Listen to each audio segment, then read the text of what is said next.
Hello viewers, আসসালামু আলাইকুম। আশা করি আপনারা সবাই ভালো আছেন। আমরাও আছি আলহামদুলিল্লাহ ভালো। কোনো একটা বিষয় নিয়ে মানুষ না জেনে না শুনে যদি কথা বলে, বিষয়টা দেখার পরে খুবই মন খারাপ লাগে। ঠিক তেমনই এই আপুটা না জেনে না শুনে এখানে কমেন্ট করেছে আমার, ইউটিউবে টাকা না থাকলে বুঝতেন বাড়ি বানানো কতটা কঠিন। তো শোনেন আপু, আমাদের এই বাড়িতে টাকাও ইউটিউবের যায়নি, ঠিক আছে? আমার হাজব্যান্ডের নিজের ইনকামের টাকায় এই বাড়িটা তৈরি হয়েছে।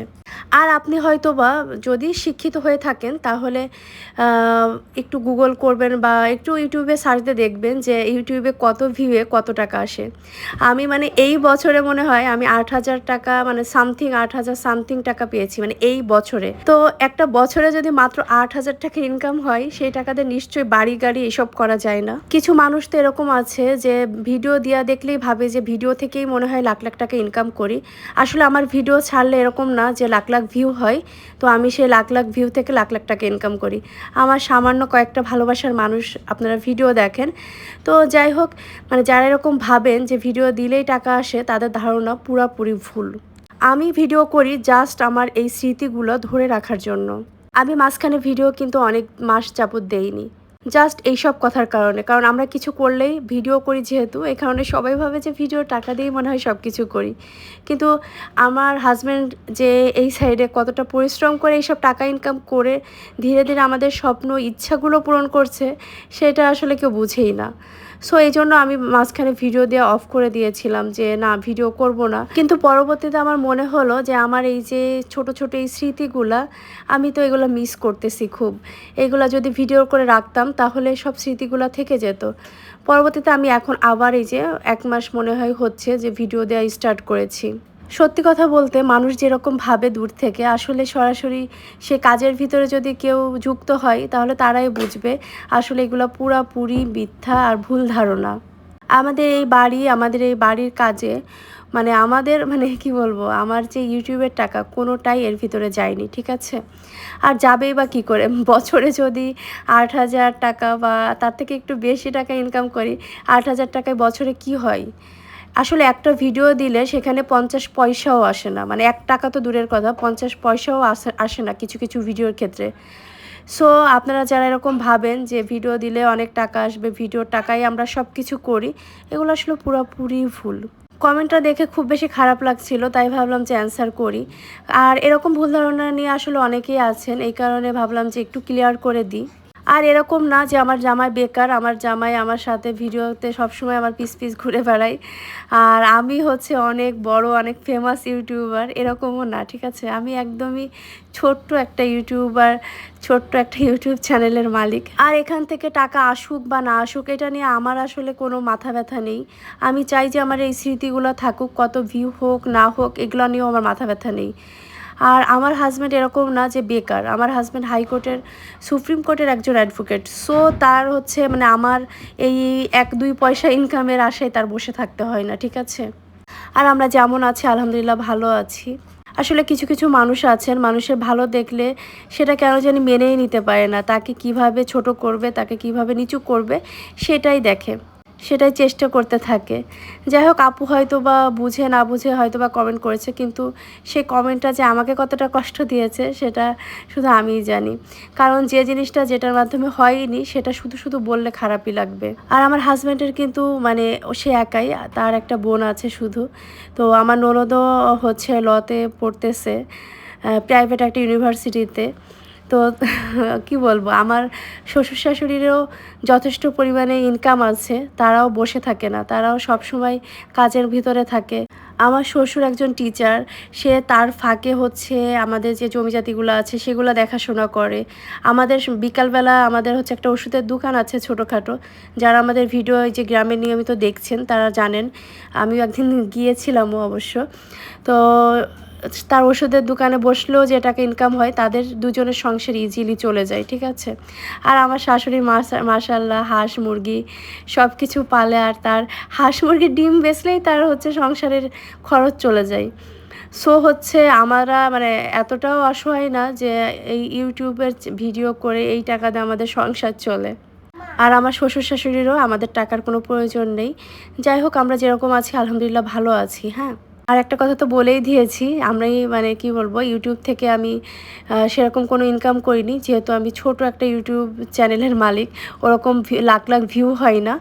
আর ফেসবুক থেকে আমি এই এতদিন ধরে যে ফেসবুকে আমি ভিডিও দিই, আমি জাস্ট একবার ফেসবুক থেকে টাকা ইনকাম করেছি, মানে একবার টাকা উঠাতে পেরেছি। হ্যাঁ, ফেসবুকেও একদমই টাকা দেয় না, মানে খুবই সামান্য ডলার আসে। তো ফেসবুক থেকে আমি একবারই টাকা পেয়েছি, আর কখনোই পাওয়া হয়নি। যদি কখনো হয় ইনশাল্লাহ আপনাদের সাথে শেয়ার করব, কারণ একটা জিনিস কাজের ভিতরে আছি, সেখান থেকে যদি কিছু আর্নিং হয় সেটা শেয়ার করতে কোনো খারাপই লাগবে না, এটা অনেক অনেক বেশি ভালো লাগা কাজ করবে। যখন পাবো ইনশাল্লাহ সবার সাথে শেয়ার করব সেটা। আর আমার ভালো খারাপ সব কিছুই তো আমি এখানে শেয়ার করি। যখন আমি টাকা আর্ন করব, টাকা পাবো, তখন আপনাদের সাথে শেয়ার করব। যাই হোক, আমরা অনেক কথা বলে ফেলেছি। কোনো কিছুতে কষ্ট পেলে কেউ আমাকে ক্ষমা করবেন, আমি কাউকে আসলে কষ্ট দিতে চাই না। তো এখানে দেখেন আশিয়া আম পাড়তেছে। তো এই ভিডিও যদি না করতাম তাহলে আমার মেয়ের এই চিত্রটা কি আমি ধরে রাখতে পারতাম বলেন? সে লাঠি নিয়ে আসছে, তার বুবুকে দেখছে আম পাড়ার জন্য, সেও লাঠি দিয়ে আম পাড়বে বলে। ও বলছে ও নাকি বড় হয়ে গেছে, আম পাড়ছে। তো আমরা হচ্ছে এখন একটু আখ খাবো। এই যে এখানে আমার শাশুড়ি মা আখ লাগাইছে। তো আগের বার এসে মানে রমজান ঈদে এসে ভেবেছিলাম যে আখ খাবো, তো খাওয়া হয়নি, সময়ই পাইনি আর কি, এদিক সেদিক ঘুরে বেড়াতে। তো এবার ভাবলাম যে এখান থেকে আখ খাই। আর সুন্দর বাহিরে বাতাস হচ্ছে, যদিও অনেক গরম, তারপরেও এই গরমের ভিতরে ভাবলাম যে যেহেতু বাতাস হচ্ছে বাইরে বসে আখটা খাই। তো এখানে হচ্ছে আখ কাটা হচ্ছে।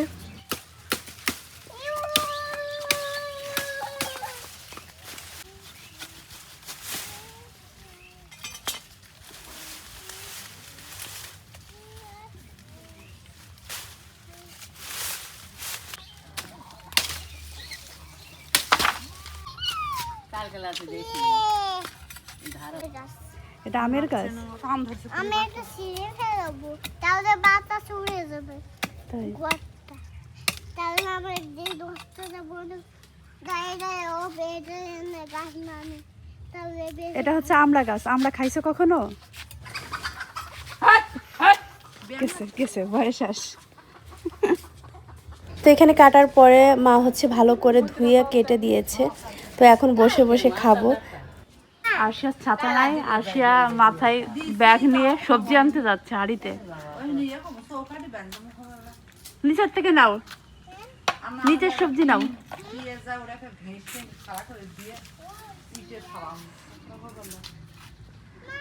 আমরা আখ খাচ্ছি। হ্যাঁ, সবজি নাও। এইখানে এই যে এখানে সবজি নাও, এই যে নিচের পাতা। হ্যাঁ হ্যাঁ হ্যাঁ, পাতা শুকাবে। নাও। কি হবে এগুলোতে? কি হয় না, শুকাবে হাত। ওটাই চুলকাবে না, ওটা নাও। আর আল্লাহ আছে রৌদ্রতা। এখন আমাকে এটা মাথায় পরে দাও। মাথায় পরাই দিতে হবে। আমি পচা নই, আমি ভালো। আবার উড়ে যাবে। যাক, তুই আনবো আবার। পরে আমি দেখবো নি অনেক পেয়েছিলে। এখন এটা কি রান্না করবে এখন? আর এটা কালো মরিচ। কলিজার ভুড়ি রান্না করবো। তো দুপুরবেলা আমরা হচ্ছে এখন বের হয়েছি রেডি হয়ে, কারণ শ্রাবণের ফ্রেন্ডদের বাসায় যাব। শ্রাবণ হুট করে বলল যে চলো রেডি হও, আমরা বাইরে যাব। তো এইখানে বগুড়ায় এটা চিনি পাতার একটা হচ্ছে মানে মিষ্টির ঘর আর কি, এটা বেশ ফেমাস দেখলাম। এবার শ্রাবণ সব মিষ্টি এখান থেকেই নিয়েছে। আর এখানে হচ্ছে ওদের মূল্য, মানে কোনটার কত টাকা মূল্য সেটা আর কি চার্ট করে দেওয়া আছে। তো এতটা গরম, আর এখানে দেখেন কি পরিমাণে ভিড়, প্রচণ্ড পরিমাণে ভিড়। বগুড়ার মানুষ মনে হয় একটু দই মিষ্টি বেশি পছন্দ করে। তো রাস্তাতে যাওয়ার সময় রাস্তাটা এত বেশি ভালো লাগছিল, গাছে একদম তাল ধরে আছে। দুই সাইডে রাস্তার দৃশ্য দেখতে দেখতে মজা করে চলে এসেছি আমরা। কেন দুষ্টামি শুরু করছো কেন?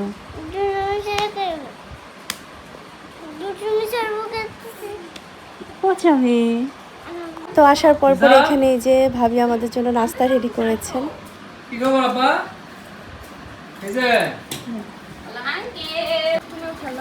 আরশিয়া এখানে এসে মাশাআল্লাহ অনেক হ্যাপি, ইজানের সাথে খেলছে। তো ভাইয়ার ছেলের নাম হচ্ছে ইজান। তো এইখানে সব কিছু বের করে দেওয়া হয়েছে, আর ও এখানে এই যে বসে বসে খেলা করছে ওরা দুজন। কি খেলছে?